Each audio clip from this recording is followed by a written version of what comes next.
le Président, messieurs de la Cour, j'ai l'honneur et l'émotion de plaider à travers la liberté d'un homme, celle d'un peuple, qui a été meurtri ces dernières années par une confrontation politique particulièrement dure, qui a emporté la vie de près de 60 de ses citoyens dans le cadre d'une répression particulièrement violente des mouvements d'opposition qui au Sénégal s'instituaient.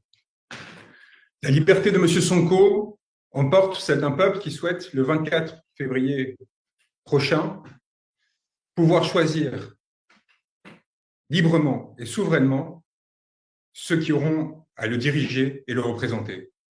Elle emporte aussi les vies de 1000 prisonniers que nous considérons comme étant politiques, qui, du fait de leurs opinions, de leur participation à des manifestations, sont détenus le plus souvent sans condamnation, de façon provisoire et illimitée, du fait de procédures qui sont menées à leur encontre. Je suis venu aussi plaider l'état de droit et la possibilité pour le Sénégal, elle illustre des plus grands principes de droit international et humanitaire et des droits de l'homme qu'ont fécondé la société internationale, de se montrer à la hauteur de son histoire en libérant M. Sonko, en le réintégrant aux listes électorales et en annulant la dissolution de son parti, le PASTEF, qui a été décidé par son principal concurrent. Ces derniers temps, ces derniers jours, nous avons reçu de nouvelles informations qui n'ont pas été versées au dossier pour ne pas retarder la procédure, qui ont amené le président de la République du Sénégal à dissoudre la commission électorale afin de d'en remplacer les membres par des personnes qui le seraient plus proches. M. Macky Sall l'a décidé parce que la Sénat, cette commission électorale, avait enjoint la Direction générale des élections à réintégrer M. Sonko dans les fichiers électoraux et lui permettre de participer à ces élections. La Sénat l'avait fait parce qu'un tribunal, le tribunal de Ziguinchor, avait eu le courage, dans un contexte d'intense répression, de dire le droit et de demander que M. Sonko puisse redevenir électeur et candidat.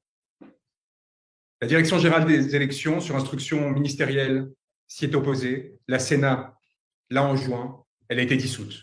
C'est aujourd'hui dans ces circonstances que nous avons à plaider devant vous et à demander à la Cour communautaire d'intervenir afin de s'assurer que ces violations des droits fondamentaux de M. Sonko, mais encore une fois, à travers lui, de l'ensemble du peuple sénégalais, s'arrêtent.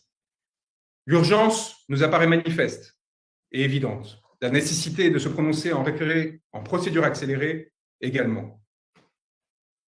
Nous sommes à quelques semaines de la déclaration par le Conseil constitutionnel des listes de candidatures qui vont permettre à certaines personnes de se présenter à l'élection de février 2024.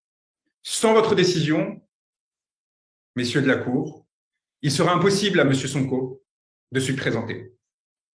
Cette urgence est aussi manifeste pour des questions humanitaires, car au-delà de la question politique et de la préservation des droits fondamentaux du peuple sénégalais, se trouve le destin et le corps d'un homme pris dans une lutte qu'il n'a pas recherchée ni souhaitée, détenu arbitrairement suite à des accusations fallacieuses, empêché d'aller et venir, empêché de s'exprimer, et dont la condition physique est particulièrement précaire. M. Sonko a eu le courage, en effet, de faire 2 grèves de la faim. La première l'a porté au bord de la mort. Le 17 août 2023, un certificat médical établissait que celui-ci tombait dans un coma profond, avec un coefficient de Glasgow de 3/15, lui laissait 7% d'espérance de vie. Il a survécu, messieurs de la Cour. Il a survécu, et quelques semaines plus tard, pourtant, il a eu le courage à nouveau pour protester non seulement de sa condition, mais également de celle de détenues femmes, dont Falla Fleur, elles aussi détenues pour des motifs politiques. Pour protester de leur détention, il a à nouveau participé à cette grève de la faim, ce qui l'a amené à perdre connaissance et à se retrouver dans l'impossibilité de tenir des propos cohérents, comme l'a attesté là encore non seulement un certificat médical, mais le directeur de l'administration pénitentiaire lui-même dans un courrier qui a été adressé à Madame la ministre de la Justice. En ces conditions, c'est non seulement des droits formels qu'il vous est demandé de sauvegarder, mais aussi la vie d'un homme. La vie d'un homme qui s'est engagé et qui, avec beaucoup de courage, dénonçant la corruption qui gangrénait une partie de l'État dans lequel il s'était formé, a décidé de s'engager politiquement pour lutter pour les droits de son peuple et pour leur souveraineté.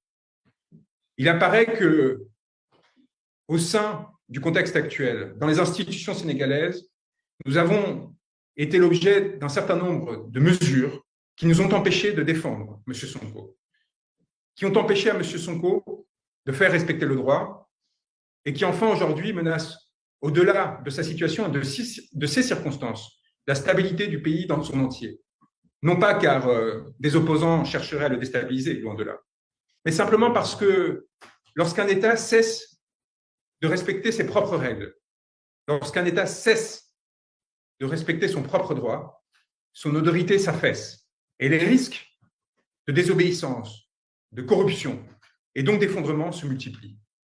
En faisant autorité, votre cour, par sa décision, et en le faisant à court délai, de façon à s'assurer que la compétition électorale du 24 février 2024 puisse se dérouler en respectant les droits de chacun, la Cour peut-être participera à sauver un État qui ne mérite pas cet effondrement et dont l'effondrement déstabiliserait lourdement la région et bien au-delà le continent.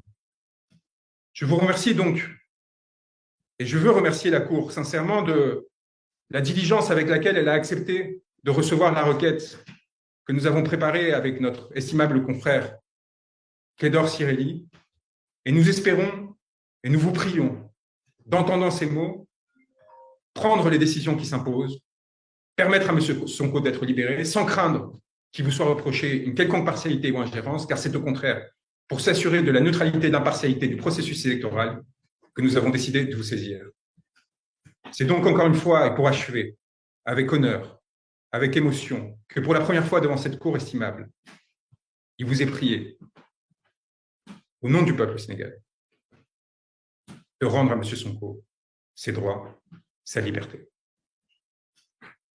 Je vous remercie, Monsieur le Président. Merci, M. Branco.